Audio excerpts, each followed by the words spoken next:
Hey guys, what's up? My name is Elise and welcome to The Crunchy Ginger, where I love to share tips and tricks and DIYs to help you live a little greener and save a little money. Now, if you have clicked on this video, it is probably because, like me, you really love using your silicone bakeware, your baking sheets, your silicone ice cube trays or containers, but you have found that they have one major downside. While they might be great for eliminating plastic, for being reusable, for not leaching chemicals into your food, they tend to hang on to stinky smells, particularly things like garlic and onions, and in the case of silicone ice cube trays, they really cling on to that freezer burn smell.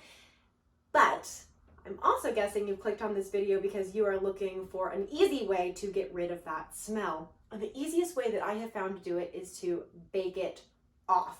This is like the simplest solution to this. I've seen all sorts of recommendations for burying them in baking soda and vinegar, or scrubbing them, or kitty litter, or like, well, all sorts of crazy stuff. But I'm telling you, the thing that works the best for me is to simply bake them in the oven. Now, the first thing I want to say about this trick is it only works for 100% silicone. You do not want to do this trick with anything that contains rubber or plastic. So if you're not quite sure, double check with your manufacturer. Just do a quick Google search of your product and make sure that it is oven safe. Make sure that it is 100% silicone. Most silicone bakeware is oven safe to something like 450 or 500 degrees. So you should be good to go with this trick for that, but just double check. I don't want anybody melting stuff in the oven.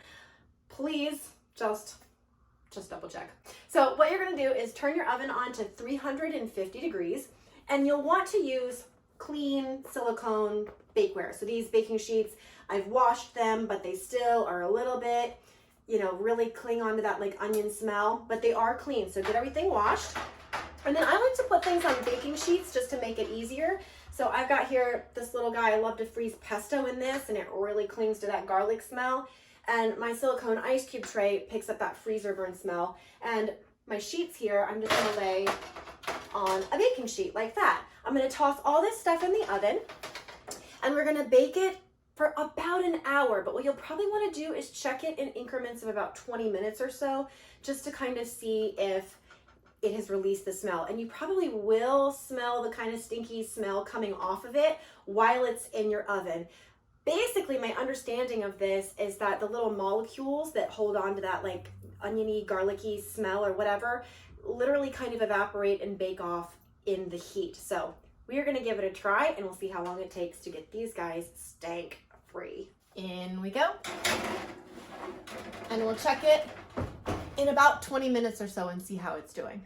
So it has been about 20 minutes. I'm gonna give mine a quick check, although from the smell of it, I'm not sure that it's done yet.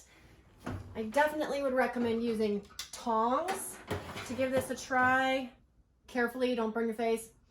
Yeah, it definitely, these still smell a little stinky for me, so I'm gonna leave them and come back again in another 20 minutes or so. All right. It has been about an hour, and I would say that I have defunked my silicone baking stuff. So it may take you a little more, a little less time. Just keep checking it. If it takes you a little more than an hour, no big deal. Just keep checking it. Smell it carefully. Now my super garlicky, oniony silicone baking mat is ready for cookies once again. I hope that this helps you defunk your silicone bakeware and ice cube trays and containers. And if you would like more tips and tricks and DIYs to live a little greener and save a little money, I'd love it if you would subscribe to this channel. Thank you so much for watching. I'll see you next week.